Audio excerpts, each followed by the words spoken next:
Exam के बाद में उसकी एक की डाली जाती है और उसके बाद आपत्ति रेज करने का एक मौका रहता है और वो डल चुकी है और आपत्तियां आ रही हैं। मैंने एक 2 मिनट बच्चों को सबने बोला सर कि अपन को सबको डालना है आपत्तियां, बट ये आपत्ति डालने मतलब 17 क्वेश्चन अगर मान लो विलोपित भी हो जाते हैं तो कहीं ना कहीं ये मैम चलो इस बार हो भी जाएगा, बच्चे उसमें एग्री भी कर जाएंगे, लेकिन क्या ये सही है?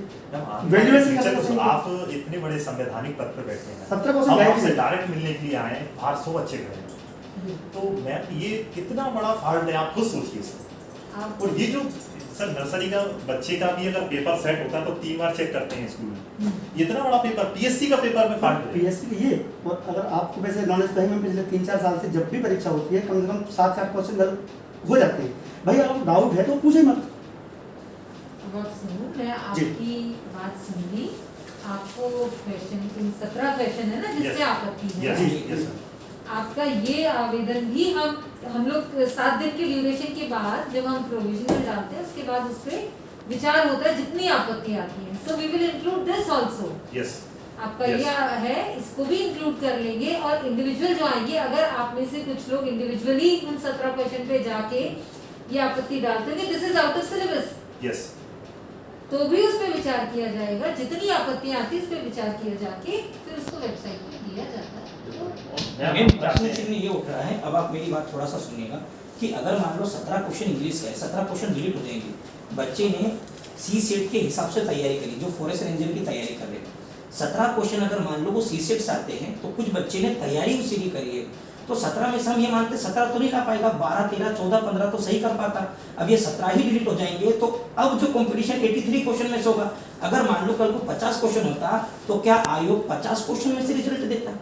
देखो अभी ये सब आप अजम्पशन पे चल रहे हो कि ऐसा होगा और आप 17 डिलीट कर दो। CSAT is a screening paper, you all know. Ma'am CSAT forest ranger के लिए स्कोरिंग सब्जेक्ट है, और मैम आप ये तो एग्री कर रहे हैं ना गलती हुई है?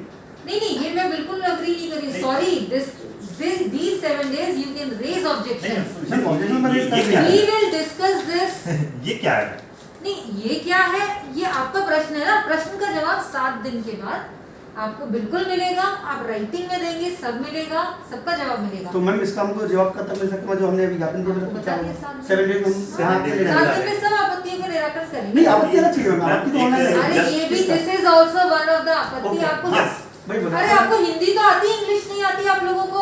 आपत्ति का मतलब होता है कि जो क्वेश्चन पेपर है उस पे आपको आपत्ति है। मैं जस्ट हम पर्सनली बात कर रहे हैं कि आप छोड़ दीजिए कि लेकिन हम अगर बात करें कि आपत्ति तो कंप्यूटर में जाके बच्चा दर्ज करा देगा। ये पीएससी की एग्जाम कितने साल 2 साल बाद आएगी, ठीक है मैम। पिछली बार पीएससी आई थी उस पर भी स्टे लगा, गवर्नमेंट ने स्टे लगा दिया, कोर्ट केस चल रहा है, वो अभी तक क्लियर नहीं हो पाई। हम ओवर एज हो रहे हैं, हमारे पास तो एक उम्र की सीमा, अगर इस पे कोई स्टे लगा देगा तो हमारा भविष्य तो खत्म। अब आप सुनिए, स्टे लगाना नहीं, आप ही के संगी साथी है ना जो कोर्ट चले गए, वो फिर ऐसे काम करते हैं पीएससी के काम। आपने आरक्षण पीएससी ने कर दिया क्या? नहीं, आप ऐसी बात करो जो कोर्ट में केस उसमें भी क्वेश्चन गलत आए थे, नहीं उसके लिए भी आए थे। आरक्षण की बात नहीं कर रहे हैं, 3.5 लाख में से हर किसी घर जाके हम थोड़ा ना रोकेंगे कोर्ट मत जाओ, आप ही के संगी साथी कोर्ट जाते हैं। Court is a different matter. पिछली पीएससी क्यों रुक गई, you all know very well क्यों रुक गई है, फॉर वेरियस अदर रीजंस, जिसमें लोग कोर्ट गए हैं, आप ही के संगी साथी कोर्ट गए हैं, आरक्षण पे गए हैं, क्वेश्चन पे गए, व्हाटएवर।